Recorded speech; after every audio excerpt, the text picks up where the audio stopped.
이상도 원장님께서 너무 열정이 강하셔가지고 너무 많은 시간을 일하셨는데 여러분 많이 도움이 되셨을 것을 압니다. 그러니까 저는 이제 이비인후과에서 수면을 담당하고 있으면서 주로 수술을 하고 있습니다. 그래서 저한테 오시는 환자분들을 보면 특히 남자분들은 이제 50대가 돼가지고 본인은 잘 모릅니다. 그래서 배우자분께 이제 이끌려서 오시는데 어떻게 보면 이제 끌려오시는 거랑 마찬가지죠. 그래서 굉장히 시간도 없으시고 이제 직장 생활에 많이 바쁘시고 그래서 자기 몸을 돌볼 기회가 없습니다. 그런데 옆에서 보면 이제 혈압약을 먹기 시작하고 당뇨가 오신 분들도 있고 그다음에 옆에서 보면 너무나 자는 게 불안전하고 그다음에 같이 잠을 그러니까 같은 방에서 잘 수가 없을 정도로 이렇게 되기 때문에 도저히 이래가지고는 안 되겠다 싶어서 이제 오시게 되고 그다음에 여성분들은 대부분 비만하지 않으신데도 불구하고 이제 아들, 딸 다 결혼하시고 다 잘 이제 됐어요. 이제 놀러 가야 됩니다. 그래서 친구들하고 놀러 가시는 분들 많고 모임도 많으신데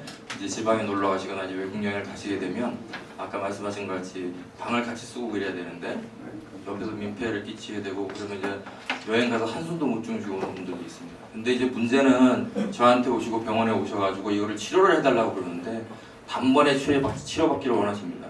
내가 일주일 후에 유럽 여행을 가야 되는데 일주일 내에 좀 치료 좀 받고 수술 좀 받고 좀 코를 안 굴게 해서 갈 수 없느냐 이렇게 오시는데 여러분들도 아시는 바와 같이 단순한 감기도 약이 다 다르고 혈압도 약이 다 다르고 당뇨도 굉장히 다양한 치료 방법이 있듯이 수면도 굉장히 다양한 치료 방법이 있습니다. 예전에는 한 가지 수술을 해서 아마도 여기 있는 계신 분 중에도 나도 10년 전에 20년 전에 코골이 수술을 했었어 하신 분들이 분명히 있을 것 같은데요. 예전에는 같은 수술을 다 했습니다. 그래서 좋아지는 분들은 좋아지고 안 좋아지는 분들은 할 수 없고 이런 식의 치료를 했었는데 요새는 이제 병에 대한 이해와 거기에 대한 그 여러 가지가 많이 밝혀지면서 치료 방법과 진단 방법이 많이 개선이 됐습니다. 그래서 아까 말씀드린 것 같이 코골이는 50대 이상에서 60% 이상 호소하는 증상이 되어 있는데 이것은 이제 단순한 코골이만 있는 경우에는 배우자 숙면을 방해하고 또 가족 간에 이제 여러 가지 문제점을 일으키는데 이게 좀 진행이 돼가지고 무호흡까지 진행이 된다 그러면 여러 가지 고혈압, 부정맥, 여러 가지 합병증, 아까 말씀드린 거는 합병증이 생기게 되겠죠. 그럼 이것을 단번에 수술적 치료로 해결이 되느냐? 이것이 만약에 수술적 치료로 단번에 해결이 된다면 아마 우리나라에 코 고는 사람 하나도 없을 겁니다. 네? 왜냐면 이거는 뭐 수술하면 좋아집니다, 수술하면 됩니다 하면 모든 것이 수술을 해결한다고 그러면 그 병으로 또 고통을 받는 사람이 없겠죠. 여러분이 알고 계신 바와 같이 코골이 수술을 해도 또 재발합니까? 하면 아무 소용도 없지 않습니까? 이런 질문을 많이 하시는데 그 질문의 대부분이 맞습니다. 그래서 저희도 수술을 할 때 한계점을 알기 때문에 꼭 필요한 환자들만 하지만 이제 이 환자들은 꼭 수술해야 되는데 이런 분들이 이제 수술 안 받는 경우가 있는데 그럴 때는 좀 저희도 아쉽고 좀 애석하고 이러는 점이 있긴 하지만 정확한 진단을 통해서 치료를 받는 것이 수면에서는 굉장히 중요합니다. 그래서 밑에 말씀드린 것 같이 정확한 진단과 이에 따른 치료 방식 결정이 이 병을 접근하는 가장 좋은 접근 방법이 되겠습니다. 그래서 여러분이 병원에 가시면은 제일 중요한 것이 이제 병력 천치, 신체 검사 이런 것들을 하게 됩니다. 근데 수면에서는 특히 조금 다른 검사들이 있다는 게 이제 상기도를 폐쇄를 이제 영상학적으로 엑스레이를 통해서 하는 방법. 그 다음에 다른 질병에서는 적용이 안 되는 수면 다원 검사하고 수면 내시경이라는 독특한 이제 진단 방법들이 있겠습니다. 여기에 대해서 좀 소개를 해드리겠습니다. 여러분 보시면 여러 가지 증상들은 아까도 아시겠지만 이거는 이제 우리가 수면에서 자주 사용하는 설문지입니다. 그래서 보면 8가지가 있는데요. 한번 보시면 이제 앉아서 책을 읽을 때, 텔레비전을 볼 때, 회의 장소에 있을 때, 택시 타고 갔을 때, 누워 있을 때, 점심시간에 조용히 앉아 있을 때 이런 8가지에 대해서 전혀 졸리지 않는다, 가끔 졸음에 빠진다, 종종 졸음에 빠진다, 자주 졸음에 빠진다 해서 이렇게 단계를 나눕니다. 그래서 3점씩 하면 3, 8, 24, 24점이 만점인데요. 이 중에서 10점 이상이 있으면 내가 일상생활에서 어느 정도 수면 때문에 장애를 받고 있구나 하고 느낄 수 있는 그런 척도를 저희가 설문지를 통해서 알 수 있고요. 신체 검사는 아까 목의 구조, 비만 이런 여러 가지들이 문제가 되는 것과 마찬가지로 우리가 이제 이비인후과 의사 입장에서는 또 수면을 보는 의사 입장에서는 이제 여러 가지 몸의 상태가 어떤지 코, 그다음에 목 안쪽, 인두, 후두 이런 데를 다 봐야 되겠죠. 그런데 그런 쪽에 이상이 있어서 어떤 병적인 것 때문에 문제가 생긴다면 그거는 이제 수술적 치료를 해준다든가 그 원인을 없애주면 단번에 없어지는 경우도 물론 있습니다. 그래서 이제 항상 진단이 중요하게 되겠는데요. 이런 검사를 하게 되면 CT, MRI 많이 접하시죠. 여기 수면에서도 마찬가지로 CT나 MRI를 찍어보면 여기 이렇게 입 천정이 있고요. 여기 주로 얘기하는 목젖, 옛날에 목젖을 이렇게 잘라주는 수술이 코골이 수술의 아주 흔한 치료 방법이었습니다. 그래서 MRI도 보시면 혀뿌리가 있고, 만약에 이제 턱이 뒤로 밀리면 혀도 같이 밀리겠죠. 그래서 누워 있으면 여기가 막히게 된다는 걸 예측을 할 수 있고, 여러 가지 턱의 모양, 뒤에 기도의 모양을 보면서 이렇게 생기면 코골이의 가능성이 높겠구나, 또는 치료를 이렇게 하면 좋아질 수 있는 방법이 있겠구나 하는 것을 예측할 수 있는 하나의 진단 기구가 되겠습니다. 이제 수면 다원 검사는 여러분도 아마 요새 많이 들어보셨을 겁니다. 수면 다원 검사는 자면서 하는 검사입니다. 하지만 이것을 하지 않고서는 우리가 수면이 어떤가를 접근하기가 어렵습니다. 그래서 맨 처음에 시행하는 필수적인 검사고, 치료 방향이나 치료 방법을 선택하는 아주 중요한 기준이 되겠습니다. 그래서 이것은 수면 장애의 진단뿐만 아니라 심한지 안 심한지, 그리고 어느 정도 심한지, 아니면 수면과 관계된 다른 질병이 있는지, 또 우리가 수면 장애가 있었을 때 이게 단순한 폐쇄로 인한 수면 장애인지, 아니면 기면증이나 불면증이나 이런 것들인지, 이런 것들을 구별할 수 있고 진단할 수 있는 좋은 진단 방법이 되겠는데요. 요새 이제 과학이 많이 발달되고, 뭐 컴퓨터 여러 가지 기계가 많이 발달돼서 이제 여기에 또 굉장히 많은 발전이 있었습니다. 그래서 수면 다운 검사를 하게 되면 바로 동시에 이제 뇌파, 안구 운동, 턱 운동, 심전도, 공기 흐름, 가슴 운동, 코골이 크기, 산소 포화도, 이런 것을 다 같이 측정을 할 수 있습니다. 그래서 굉장히 많이 간단해졌는데요. 이렇게 몇 가지 간단한 것만 붙이고 주무시면 환자가 주무시는 것도 CCTV로 계속 관찰을 합니다. 그러면서 코를 고는지, 숨이 멈추는지, 또 그것을 다 수치로 나타낼 수 있는 그런 기계가 바로 다음 날이 그냥 쑥 다 나옵니다. 그래서 결과를 금방 다 알 수 있겠고요. 소리가 안 나면서 무무무 꺽꺽거리는 그런 것들 볼 수 있습니다. 그래서 이렇게 보시면 아까 우리 원장님 말씀하신 그 수면 단계, 얕은 수면부터 깊은 수면까지 어느 정도가 되는지, 또는 수면 무호흡 지수는 어느 정도인지, 여기 이제 산소인데요. 산소가 이렇게 쭉 있으면 산소 포화도가 보통 95% 이상 돼야 되는데 94%고, 가장 많이 떨어졌을 때는 82%까지 떨어지는 그런 환자가 되겠습니다. 그리고 아까 수면 무호흡 지수가 5 이상이면 수면 무호흡이 있다고 했는데, 이분 같은 경우에는 이런 수면 무호흡 지수가 42회입니다. 그래서 1시간에 42번을 숨을 안 쉬거나 저호흡이 있으니까 굉장히 심한 무호흡이고요. 30 이상이 되면 아주 심한 무호흡이라고 하는데, 이분은 42.9. 그러니까 아주 여기가 이제 정상이라고 봤을 때 5에서 15까지는 경도, 15에서 30까지는 중간, 32 이후면 굉장히 심한 정도인데, 이 환자는 굉장히 심한 정도의 무호흡이 있고, 여기 이렇게 그래프가 왔다 갔다 하는 건 이제 코골이의 크기입니다. 코골이의 크기가 거의 50dB 이상으로 계속 있는 그런 무호흡 환자의 수면 검사 결과지가 되겠습니다. 그래서 우리가 이걸 딱 보면 이 환자가 8시간 동안 아니면 6시간 동안 주무시면서 어떤 일이 벌어지고 어떤 일이 일어났고, 이것 때문에 건강상에 어떤 영향을 미칠 수 있겠구나 하고 대강 짐작을 할 수 있고, 그 환자한테 환자분은 이게 문제입니다 하고 이제 치료법을 제시하고 이제 진단의 초기 가장 첫 걸음이 되겠습니다. 그래서 이걸 보시면 이게 이제 그 중에 일부인데요. 이 한 칸이 30초입니다. 그래서 보면 숨이 이렇게 왔다 갔다 있다가 숨이 안 보이죠. 이게 멈춰 있는데, 이게 한 칸이 30초로 봤을 때 여기에 보면 거의 1분 넘게 숨을 안 쉬고 있습니다. 하고 숨을 멈추고 있다가 푹 쉬게 되고, 그러면 문제는 이게 무호흡이 있으면서 산소 포화도가 97에서 뚝뚝뚝뚝 떨어져서 85까지 이렇게 떨어지는 것을 볼 수 있습니다. 이것들이 이제 자는 내내 이제 컴퓨터에 기록되고, 우리가 그냥 컴퓨터를 쭉 하면서 훑어보면서 전체 수면을 이렇게 볼 수 있습니다. 그래서 문제점을 파악할 수가 있겠고요. 그리고 이제 그 다음으로 저희가 하는 것이 이제 수면 내시경인데, 저희가 이제 수술하는 입장에서는 아까 말씀드린 것 같이 목젖이 막을 수도 있고, 혀뿌리가 막을 수도 있고, 그 다음에 골격 구조 때문에 문제가 생길 수도 있고, 그런데 어디가 문제가 생기는지 알 수가 없습니다. 이제 그것을 이제 확인하는 방법인데요. 그것을 확인함으로써 우리가 수술적 치료를 할 것인가, 아니면 수술 이외의 방법을 쓸 것인가를 이제 결정하게 되는데, 여기는 이제 수술방입니다. 이건 이제 여러분들이 수면 위내시경 같은 거 하셨을 때하고 똑같은 약을 줘서 수면을 유도하게 되면, 아마도 이제 수면 위내시경 할 때 이제 의사 선생님이 환자 환자분은 수면 내시하는 동안 너무 위험했습니다. 숨도 안 쉬시고 막 거의 좀 위험한 상태에 이르렀습니다 하는 분들이 아마 계셨을 거예요. 그런 것들이 뭐냐면 그러면서 수면 무호흡이 막 되면서 호흡이 떨어지고 산소파가 떨어지면 굉장히 내시경하는 선생님한테서는 굉장히 위험하게 느껴질 수 있는데 저희는 이렇게 수술방에서 맞춤과 의사 선생님이 다 확인하는 상태에서 다 모니터링을 하고 검사를 하게 됩니다. 그래서 코로 들어가서 이제 기도를 이렇게 확인하게 되는데 모니터링에 다 나오게 녹화가 됩니다. 보시면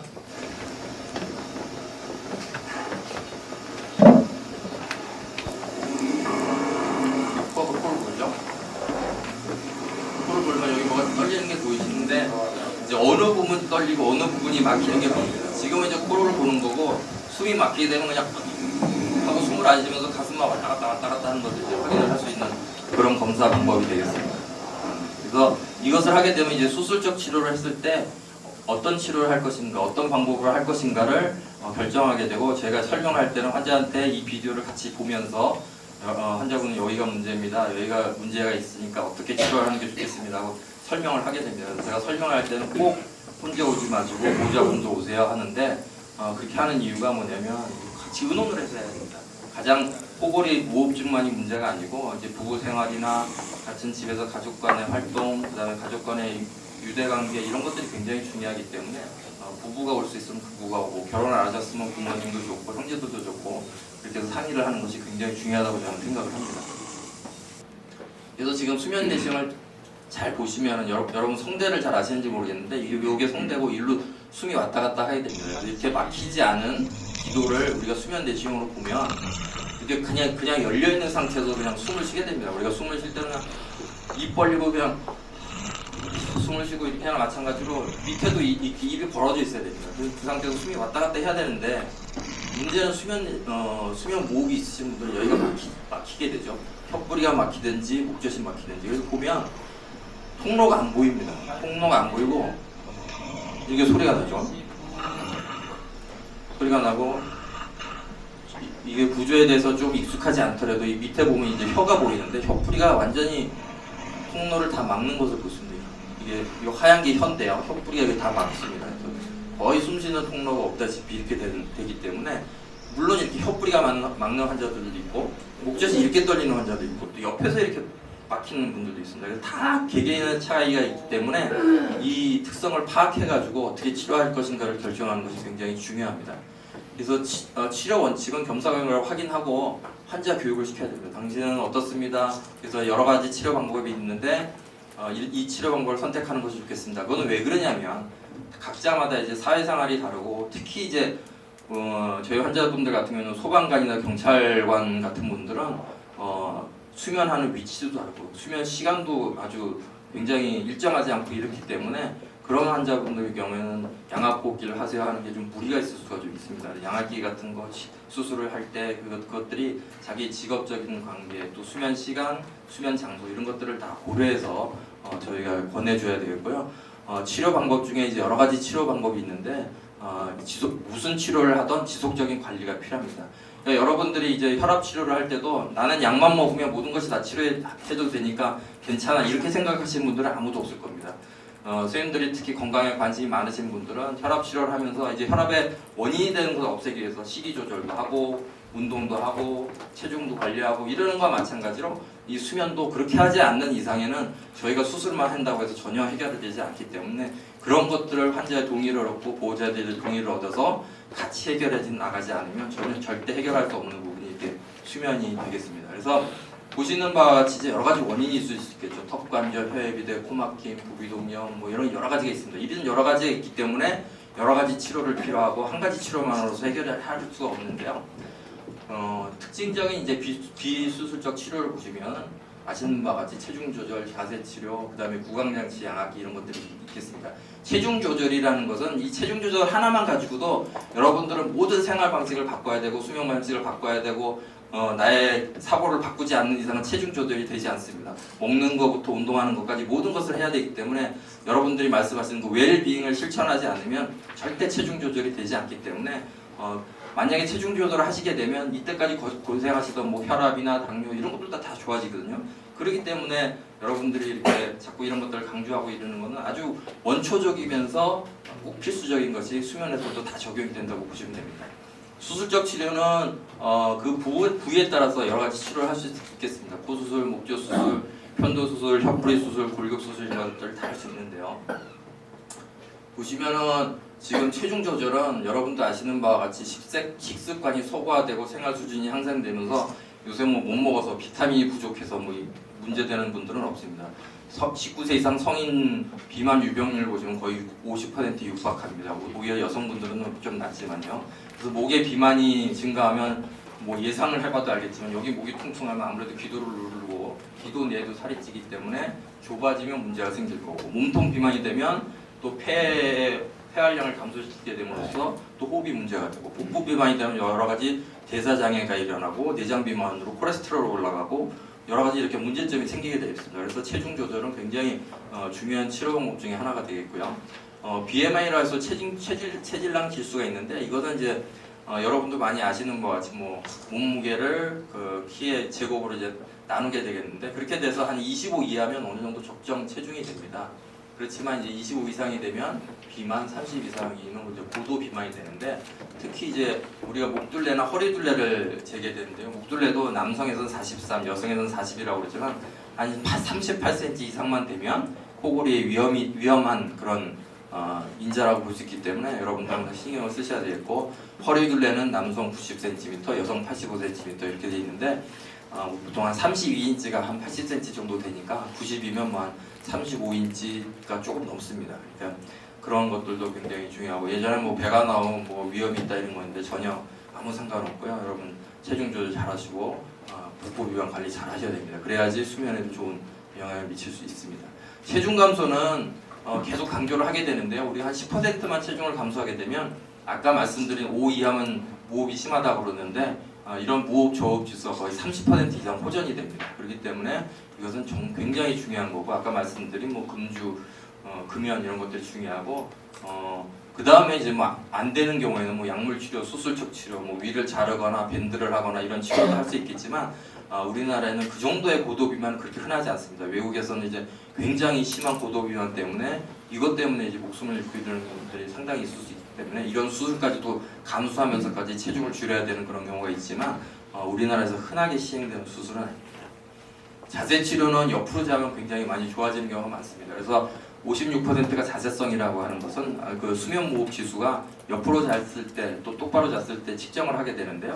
옆으로 잤을 때 한 반 이상 감소를 하게 되면 우리가 자세성이라고 하는데 그런 분들이 굉장히 많습니다. 그래서 예전에는 치료 방법이 티셔츠 같은 거 뒤에다가 포켓을 만들어서 테니스공으로 이렇게 넣고 주무세요 할 정도로 좀 옆으로 자는 게 필요한 치료가 했는데 여러분들이 계속 밤새도록 옆으로 주무실 수는 없습니다. 그래서 바르게 누우면 이제 기도를 막기 때문에 좀 힘들고 이런 점이 있기 때문에 옆으로 누우는 게 좋다고 그러는데 옆으로 누우면 또 이제 연세 드신 분들은 어깨에 무리가 가기 때문에 옆으로 잘 때는 베개를 좀 높여주고 똑바로 주무실 때는 너무 고개가 꺾이지 않을 정도로 약간 낮은 베개를 추천하는 것이 좋겠습니다. 구강장치는 혹시 보신 분들이 있을지 모르겠는데 우리가 혀는 이 턱뼈에 이렇게 붙어 있기 때문에 턱을 이렇게 앞으로 당기게 되면 혀가 같이 딸려옵니다. 이렇게 하면 그렇기 때문에 이제 여기 보시면 이렇게 이걸 끼고 자게 되면 자기 치아에 맞게 이렇게 다 디자인을 해서 맞추는 겁니다. 맞추게 되면 아래턱이 뒤로 못 밀리게 이렇게 돌기가 있기 때문에 아래턱을 이렇게 하고 주무시게 되기 때문에 그러면서 이제 뒤로 공기구멍이 생기면서 코골이도 좋아지고 수면도 좋아지는데 이거에 이제 적응증은 이제 아주 심하지 않은 환자, 한 중간 정도의 무호흡이 있다거나 아니면 단순 코골이 있는 환자분들한테는 도움이 됩니다. 그래서 이제 나 일주일 후에 여행 가는데 어떻게 좀 해결해 주세요 하는 분들은 이런 것들도 뭐 어떻게 생각을 해볼 수 있겠지만 그런 것들을 하기 위해서도 다 검사를 통해서 어느 정도 수면이 심각한지 아니면 이거를 착용했을 때 좋아질 수 있는 여력이 있는지를 확인을 해야지 그것을 할 수 있는 겁니다. 그래서 여러 가지 불편감이 있을 수 있겠죠. 여러분들 보시면 알겠지만 뭐 구강이 건조해지고 치아에 불편감이 있고 가장 큰 문제는 이제 관절이 안 좋은 분들은 하시면 안 됩니다. 이제 관절이 안 좋으면 턱관절에 문제가 있고 교합에 문제가 있을 수 있기 때문에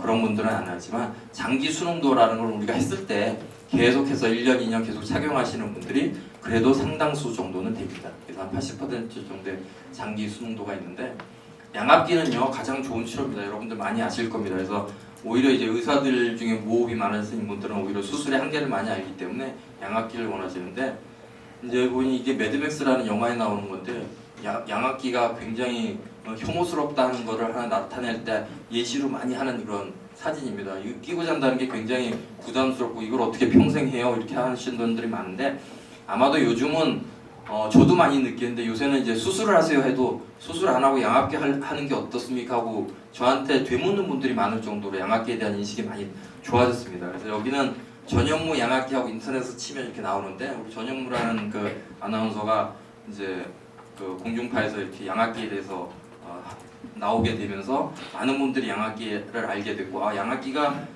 수면무호흡증 치료에 굉장히 좋은 치료가 되는구나 하는 것을 많이 인식하게 된 그런 계기가 되겠고요. 오늘 이 강의를 통해서도 여러분들이 양압기에 대해서 좀 많이 아시고 주위 분들에 대해서도 이런 치료법이 있다는 것을 얘기해 주셨으면 하는 것도 하나의 제가 바람입니다. 그래서 이 하는 이유는 증상을 완화시키고 합병증을 예방해야죠. 이것을 코 고는 걸 좋게 하는 게 아니라 아까 말씀드린 여러 합병증이 무호흡증이 생겼을 때 아무 질병이 없으면 그게 한 5년 10년 지속되면 이제 합병증이 나타나게 됩니다. 그 합병증을 이걸 통해서 빨리 회복시켜줘야지 합병증이 안 나타나고 또 이걸 하는 이유가 수술적으로 해결이 안 된다고 생각되는 분들은 이제 그 다음에 이제 이런 치료를 저희가 권하게 되는데요. 양압기는 중등도 이상 아주 심한 정도의 무호흡증에서는 이제 표준적인 치료 방법이 되겠습니다. 궁극적인 목표는 같이 주무시는 겁니다. 편안하게. 우리 한방 못 써요, 각방 써요. 근데 이게 좀 보기에는 좀 이상하게 느껴질지 모르지만 이걸 끼고 자면 코골이 소리도 없어지고 무호흡도 없어지고 단순히 나는 거는 기계에서 나는 약간의 바람 소리 이 정도만 나기 때문에 굉장히 좋은 효과가 있지만 가장 큰 문제점은 여러분들 아시는 바와 같이 장기 수능도가 많이 떨어진다는 거. 했을 때 한 1년 지나면 한 반 정도가 안 하십니다. 근데 계속 하시는 분들은 어떤 분들이 하시냐? 내가 하고 났더니 아침에 일어나더니 내가 이때까지 잤던 거하고 너무나 다른 수면 상태를 느낀다 하시는 분들은 계속 하십니다. 특히 이제 남자분들 같은 경우는 아까 성적인 그런 문제도 말씀을 드렸는데 아침에 일어나봤더니 이때까지 안 일어난 일들이 나한테 일어나더라. 이제 이러신 분들은 이제 계속 하게 되고요. 이제 그런 것들을 느낄 수 있도록 저희가 이제 교육을 해야 되고 이런 것들이 어떤 면에 여러분들한테 건강에 좋습니다를 집중적으로 교육을 해야 되고 요새는 또 기기가 좋아지면서 이제 가습 기능이 다 있습니다. 그래서 가습기를 같이 사용해야 되는 거는 이제 기계가 다 이제 알아서 해드리고요. 근데 보호자도 함께 교육을 해야 되고 코가 막히신 분들 이제 코로 공기가 들어가니까 그걸 좀 치료해야 되고 약물 치료가 필요한 분들, 수술적 치료가 필요한 분들 이렇게 해야 됩니다. 그래서 이거를 착용하는 것뿐만 아니라 이거를 계속 관찰을 해줘야 되는데 이걸 하고 나면 우리가 일주일에 며칠을 사용했는지 하루에 몇 시간을 사용했는지 하고 났더니 무호흡 지수가 어디까지 좋아졌는지 이게 다 기록에 남습니다. 기계 안에서 거의 1년 동안 기록이 남기 때문에 저는 이제 처음에는 한 1개월, 그 다음에 3개월, 6개월 후에 오세요, 그 다음에 1년 후에 오세요 하면서 이제 계속 수능도를 보고 확인을 하고 이제 고쳐주게 됩니다. 그래서 이제 수술적 치료는 목적이 역시 이제 건강한 삶의 질을 향상하는 데 있고 여러 가지 이제 아까 여러 가지 사고나 경제적 손실 있지 않습니까? 이런 것도 줄여야 됩니다. 그래서 이런 수술적 치료로 치료가 되면 굉장히 좋겠죠. 한 번에 완전히 해결이 돼버리니까. 그지만 아까 말씀드린 양압기는 수용도 면에서 낮고 수능도가 좀 낮습니다. 내가 해야지 하는 그런 수용도도 낮을 뿐만 아니라 해야지 하고 했는데도 너무 불편하기 때문에 못하는 분이 많습니다. 그런 분들은 또 수술적으로 해결을 해야 되는 경우도 있는데 그래서 이제 이런 수술을 할 때 환자를 잘 선택해주고 적절한 술식을 적용한다면 그 효과를 굉장히 높일 수 있습니다. 그래서 우리가 수술을 잘해서 좋게 되는 게 아니고 수술을 해서 좋아질 수 있는 환자분들을 선택을 해서 수술을 해주는 것이 환자분들도 좋고 저희들도 보람을 느낄 수 있는 이제 그렇기 때문에 정확한 진단이 중요하게 됐죠. 그래서 코에서부터 넘어가는 모든 부분에 문제가 있을 수 있습니다. 소수술을 할 수도 있고요. 목조 수술, 편도미 구개 수술, 혀뿌리가 문제가 되는 혀뿌리 수술, 또 이제 골격 수술을 할 수도 있는데요. 그 다음에 이제 뭐 새로운 치료법 이건 잠깐 소개해드리고요. 코뼈가 휘어 있어서 숨이 안 들어가면 바로 세워줘야 돼요. 그 다음에 예전에 목젖을 잘라주는 수술 마찬가지로 이쪽에다 이제 어떤 심을 박아서 떨리는 것을 좀 방지해주는 거, 단순 코골이 수술이라고 할 수 있죠. 이제 이런 것들을 해줄 수도 있고, 그 다음에 이제 편도나 구개 수술, 가장 흔히 하는 수술입니다. 그래서 이렇게 늘어져 있는 목젖, 편도 때문에 여기가 굉장히 좁은 경우에서 이렇게 넓혀주면 굉장히 좋을 수 있습니다. 우리가 넓혀주면 무조건 좋지만 그럼 무작정 넓혀주면 되지 않느냐 하는 무작정 넓혀주면 정상적인 기능이 손상됩니다. 우리 목젖이나 연극에는 어떤 기능이 있냐면 우리가 음식을 먹을 때 코하고 입하고 막아주고 말을 할 때 또 코하고 입하고 막아줍니다. 그렇기 때문에 이제 정확한 발음이 나오는 건데 만약에 저희가 확 넓어지면 이제 구개열이 있는 환자나 마찬가지로 목소리 엉엉 울려 들린다든가 음식을 먹는데 막 코로 나온다든가 이런 합병증이 있을 수 있기 때문에 우리가 이제 정확한 레벨을 잡아서 그까지만 딱 수술을 해주고 증상이 남는다 하더라도 그런 치료를 해야 되는 그런 한계가 있습니다. 그리고 혓부리가 많이 문제가 되면 혓부리 수술하든가 아니면 혓부리에 있는 편도를 이렇게 수술적으로 제거하는 수술을 할 수 있습니다. 이런 것들이 이제 여러 부분들이 막힐 수 있기 때문에 대부분 혓부리만 단독 수술하는 경우는 별로 없고요. 다른 부분하고 같이 이렇게 수술해 주는 경우가 많이 있습니다. 골격 수술은 우리나라에서 양악 수술을 많이 알고 있는데 대부분의 양악 수술은 우리나라에서 이렇게 돌출입이 있는 여성분들을 이렇게 넣어주는 양악 수술이 많은데 이거는 이제 꺼내줘야 되겠죠. 꺼내줘서 이제 뒤를 넓혀줘야 되는데 아까 무턱이 말씀하셨는데 꺼내주는 수술을 하게 되는데 그렇기 때문에 이제 이거는 이제 효과는 좋습니다. 근데 굉장히 수술이 크고 그 이후에 후유증이 나타날 가능성이 많기 때문에 적극적으로 권하는 수술은 아니고요. 아간면에 기형이 있는 젊은 사람들 같은 경우에는 또 적극적으로 해줘야 되고 그런 분들은 또 보험이 됩니다. 그래서 이제 코를 안 골던 여성분들이 젊은 여성분들이 양악 수술을 하고 나서 제가 코를 골아요 하고 오시는 분들이 있습니다. 그럼 뭐 예뻐지기 위해서 했으니까 뭐 어쩔 수 없다고 하는데 이제 그런 또 고충을 호소하는 이제 젊으신 분들도 있습니다. 그리고 요새 이제 여러분들 손자도 있으시지만 치아를 뽑고 치아 교정을 해서 갸름한 턱을 갖는 그런 분들이 있습니다. 그런데 그런 분들이 젊으신 분들이 코를 고는 경우가 꽤 있습니다. 그거는 이제 구강 구조가 좁아지면서 혀는 그대로 있는데 턱은 좁아지니까 뒤로 혀가 밀리면서 이제 그래서 이게 양지가 있으면 음지가 있고 좀 예뻐지려다 보면 코도 골라요. 코를 좀 안 골라다 보면 또 문제가 생기고 이렇게 얻는 게 있으면 잃는 게 있고 이건 뭐 어디나 다 마찬가지인 것 같습니다. 그런 면이 있고요. 새로운 치료법은 요새 이렇게 또 큰 치료를 안 하고 이제 이게 혈에 가는 운동신경인 설화신경을 이렇게 자극해가지고 자는 동안에 설화신경을 혀가 수축함으로써 뒤쪽 숨쉬는 통로를 넓혀줘라 하는 이제 그런 치료법도 요새 소개가 되고 있는데 아직 그렇게 많이 널리 사용되고 있지는 않습니다. 이거는 이제 저희 수면센터에서 검사를 해보니까 2011년부터 16년까지 402명을 분석해봤습니다. 남자 환자들이 한 6배 정도 많습니다. 여자 환자에 비해서. 그리고 이제 막히는 부위는 대부분 이제 영구개나 그 목젖이 있는 데가 많이 막혔고요. 여성분들에게 경우에는 설근, 남자분들에는 편도가 많이 막혔는데 이거는 비만하고 많이 관계가 있습니다. 비만이 많으신 분들은 이제 목적이 좁아지면서 이제 그런 분들이 많고 남자분들은 비만이 많은 반면에 여성분들은 그렇게 비만한 환자들이 많지 않더라고요. 그리고 이제 수술을 전체 환자 중에 40% 정도 했습니다.